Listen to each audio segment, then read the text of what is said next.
Last week, I made $250 in 5 hours doing Uber Eats deliveries. That's over $50 an hour in online time and over $60 an hour in active time.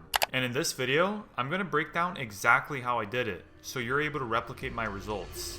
Now, before you say, oh, your delivery market must be on fire. The average driver here in Florida, where I do deliveries, makes an average of $80 a day working an 8-hour shift. That's barely minimum wage here. And once you factor in things like gas and maintenance, I'm really not sure how these drivers are able to survive. And before people make the excuse of, oh, this must just be a one-time thing, I've pretty consistently been able to make $300 a day doing deliveries here over the last 3 years.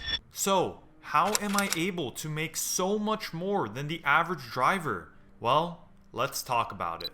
Really, it breaks down into 3 main aspects, and those are order acceptance, location, and scheduling/timing. Let's talk about each one, starting with order acceptance. Just in case you didn't know, your acceptance rate on these apps do not matter, no matter how many warnings they try to throw at you. And when it comes to order acceptance, I like to follow a few general rules that I'll rarely deviate from. The first being accepting orders that pay a minimum of $5. I've seen some creators on YouTube say to only accept orders that pay a minimum of $8. I really like to only accept orders that are over $9. But there is a reason why I say $5 rather than $8.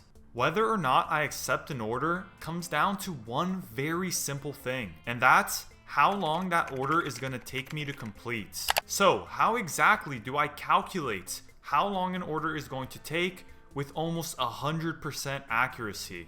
It's by factoring in how long an order will take at the pickup and how long an order will take at the drop-off. So, those are the 2 main things I'll zone in on every time an order pops up on my screen. If I get an order that pays $5 and it's picking up from McDonald's down the road that always has their orders ready upon arrival, and then I see that the drop-off is to a house rather than an apartment building, so I know it won't take longer than a minute at the drop-off portion of the order, well, that's 2 of the mental boxes checked off. However, that same order from McDonald's paying $5 that has me dropping off to a skyrise apartment building located downtown wouldn't be an order that I accept. Why?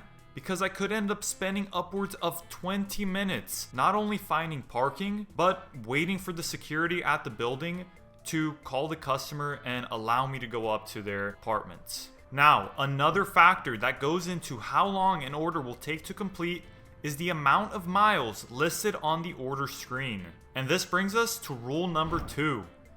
Only accept orders that pay you a minimum of $2 per mile.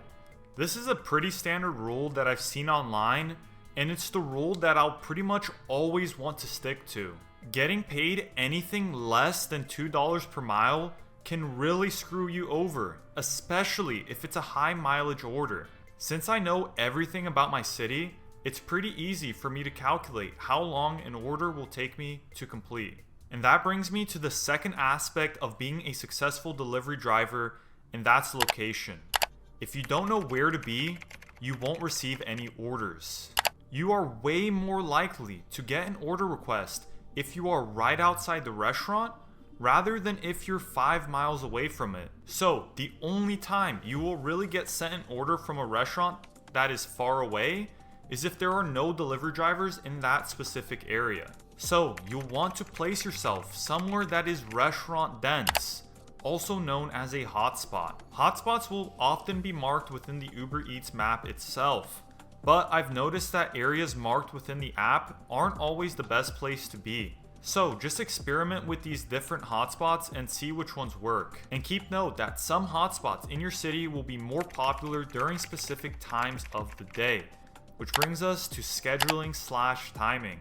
Scheduling and timing work hand in hand, but let's talk about each one separately first. As I was saying, some hotspots in your city will be more popular during the dinner shift than it is during the breakfast shift.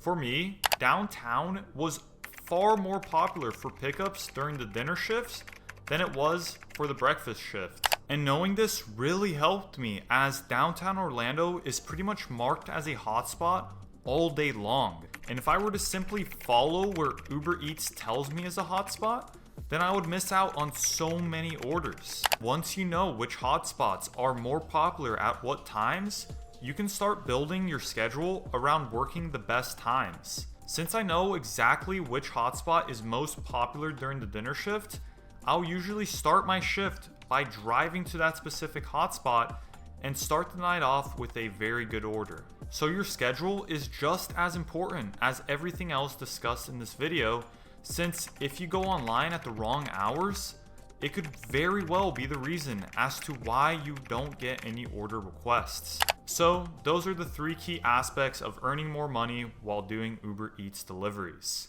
If you want more in-depth videos discussing every aspect of what it means to be a successful delivery driver, then I would recommend checking out my food delivery guide linked below.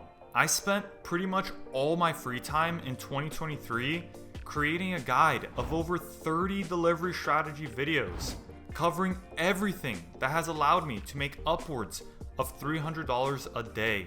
I go more in depth on everything that I covered in this video. I talk about how to find hidden hotspots in your city, how you can increase your tips, how to be more time efficient with your pickups and drop-offs, and even have an entire series in the guide talking about how to make $300 a day doing food deliveries. So if you enjoyed this video and would like access to 30 other videos just like this one that go in depth on how to become a successful delivery driver, then click the link below.